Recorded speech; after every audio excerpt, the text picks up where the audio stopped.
అనేక సార్లు మీరు కేటీఆర్ గారి మీద నోటికొచ్చినట్టు తిడుతూ ఉన్నారు, నోటికొచ్చినట్టు మాట్లాడుతూ ఉన్నారు. ఇలా నేను ఒకటే అడుగుతున్నా బండి సంజయ్ గారు, నేను ఛాలెంజ్ విసురుతా ఉన్నా. నీకు దమ్ము ధైర్యం ఉంటే నువ్వు మొగనువే అయితే నేను సవాల్ విసురుతున్నా కరీంనగర్ గడ్డ మీద నుంచి రా. ఈ గీతా భవన్ చౌరస్తాలో చెప్పు, నువ్వు టేక్ టైం మా కేటీఆర్ గారిని నేను తీసుకొని వస్తా. ఇలా ఏ సబ్జెక్ట్ మీద మాట్లాడదామో చెప్పు. ఇలా ఉట్టిగా మమ్మమ్మ తెత్తే పెబ్బెబ్బే కాదు. బండి సంజయ్ గారు, నీకు దమ్ముంటే సబ్జెక్టు మీద చర్చ పెడదాం దా. ఇరిగేషన్ మీద చర్చ పెడతావా కేటీఆర్ గారితో? దా వస్తాడు మా కేటీఆర్ గారు. సివిల్ సప్లై మీద చర్చ పెడతావా? దా వస్తాడు. నీ హోమ్ డిపార్ట్మెంట్ మీద చర్చ పెడతావా? దా వస్తాడు. ఐటీ ఇండస్ట్రీస్ మీద పెడతావా? వస్తాడు. దా కరీంనగర్ పట్టణంలో ఇలా కేటీఆర్ గారు ఎంత, కమలాకర్ గారు ఎంత అభివృద్ధి చేసిండో దాని మీద చర్చ పెడదామా? దా వస్తాం చూద్దాం దా. ఇవన్నిటి మీద చర్చ పెట్టండి. మీరు సబ్జెక్టు మాట్లాడండి తప్పితే మీరు సబ్జెక్టు మాట్లాడకుండా మెమ్మెమ్మే తెత్తెత్తే పెబ్బెబ్బే అంటే కలవదు బండి సంజయ్ గారు. మీరు నోటికొచ్చినట్టు కేటీఆర్ గారి మీద మాట్లాడితే మేము కూడా నోటికొచ్చినట్టు కంటే మాట్లాడగలుగుతాం, నీకంటే ఎక్కువ మాట్లాడగలుగుతాం.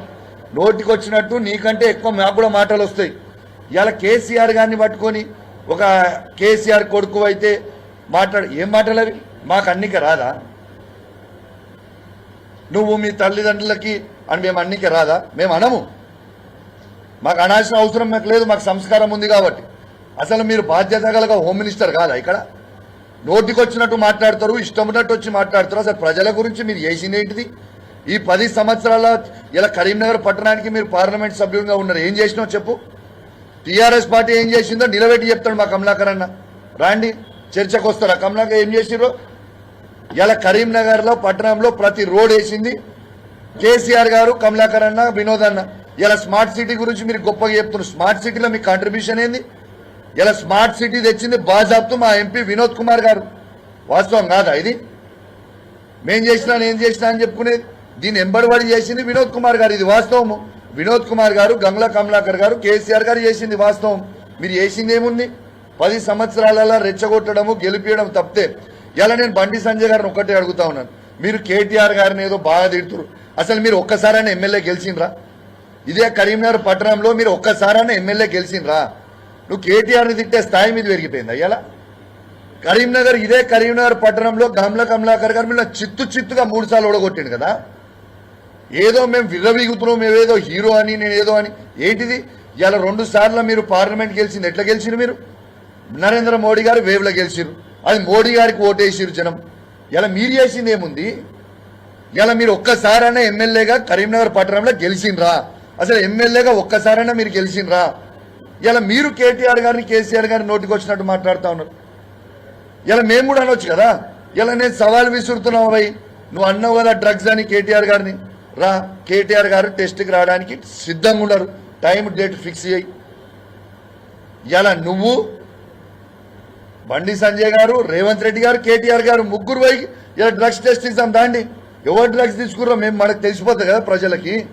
ఇలా మేము కూడా అనొచ్చు కదా బండి సంజయ్ గారు, ఇలా తంబాకు తినుకుంటూ దాంట్లో డ్రగ్స్ మిక్స్ చేసుకొని తంబాకు తింటేనే మీకు ఎంటికలని ఊసిపోయిన సైడ్ ఎఫెక్ట్కి గుండు అందుకే అయినరని నేను కూడా అనుకుంటున్నాను. మరి మీకు కూడా డ్రగ్స్ టెస్ట్ ఇవ్వాలి, ఖచ్చితంగా ఇవ్వాలి బండి సంజయ్ గారు. మీకు కూడా ఇలా మాట్లాడుకునేది నోటికొచ్చినట్టు మీరు మాట్లాడితే నోటికొచ్చినట్టు మేము మాట్లాడలేమా? మాకు రాదా? మాకు చేత కాదా? ఇలా డ్రగ్స్ టెస్ట్కి రాని మరి సిద్ధంగా ఉన్నారు మేము కూడా. అసలు ఇలా టాపిక్ ఏంది కరీంనగర్ పట్టణంలో? ఇలా మీరు ఇలా సిగ్గుపడాలి బండి సంజయ్ గారు అని నేను అంటా ఉన్నాను. ఇలా ఏం మాట్లాడుతుంది బండి సంజయ్ గారు? మొన్న ప్రెస్ మీట్ పెట్టి మాట్లాడినప్పుడు ఏం మాట్లాడిండు? అసలు హోమ్ మినిస్టర్గా నాకేం సంబంధము? ఇవాళ ఇక్కడ ఉన్న కౌశిక్ రెడ్డి గారు ఏదేదో మాట్లాడిపోతుండు, బీఆర్ఎస్ పార్టీ బురద చల్లిపోతుంది. అంటే తెలంగాణ రాష్ట్రము అనేది భారతదేశంలో లేదా?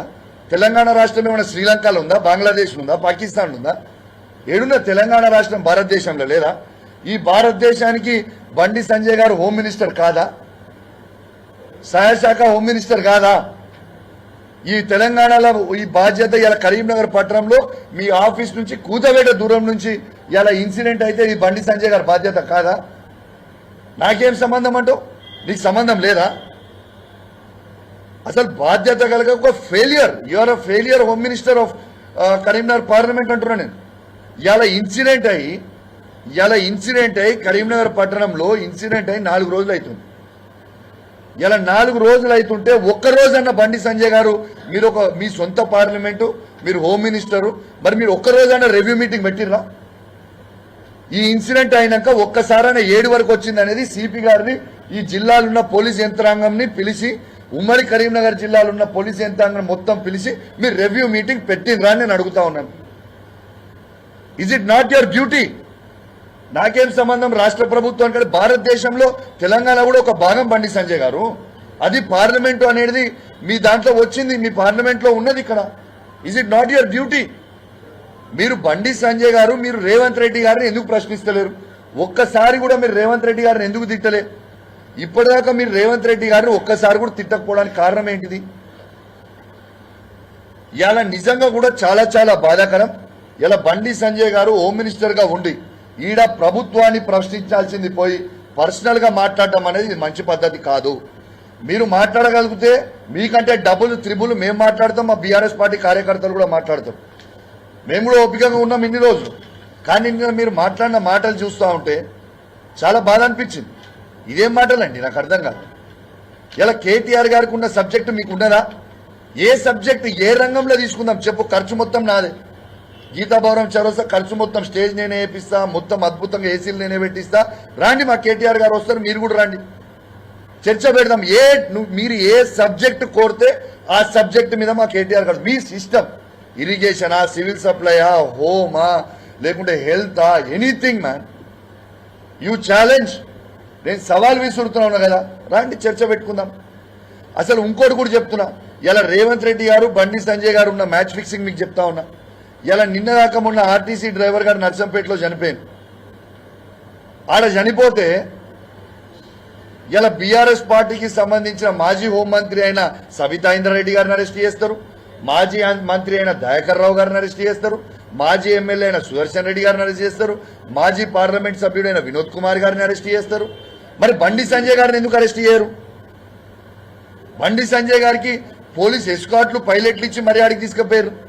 మరి మిమ్మల్ని ఎందుకు అరెస్ట్ చేయలే? ఇక్కడ బీఆర్ఎస్ పార్టీ మాజీ మంత్రులని, శాసనసభ్యులని, మాజీ ఎంపీలని మళ్ళీ మీరు అరెస్ట్ చేసినప్పుడు బండి సంజయ్ గారు మిమ్మల్ని ఎందుకు రేవంత్ రెడ్డి గారు అరెస్ట్ చేయలేదు? ఎందుకంటే క్లియర్గా తెలుసు, ఆడికి టీఆర్ఎస్ వాళ్ళు, బీఆర్ఎస్ పార్టీ వాళ్ళు ఆడికి పోతే ఆడ గొడవ అవుతుంది, ఆడ ప్రజలు స్వాగతం పడుతుంది. బండి సంజయ్ గారు కాబట్టి, రేవంత్ రెడ్డి బండి సంజయ్ ఒకటే కాబట్టి ఆడ గొడవ కాదని తెలుసు కాబట్టి బండి సంజయ్ గారిని పైలట్ ఇచ్చి పంపించినా. మరి ఇది మ్యాచ్ ఫిక్సింగ్ కాదా? ఇది ఎగ్జాంపుల్ కాదా? దీనికి మీరు జవాబు చెప్పరా? అరే ఏం మాటలండి, అసలు ఏం అభివృద్ధి చేసినావు? చలో నువ్వు అంటావా ఏం అభివృద్ధి చేసినావని? దాన్ని మేము కేటీఆర్ గారు వస్తారు కరీంనగర్ జిల్లాలో నీకు సంబంధించిన 7 సెగ్మెంట్లలో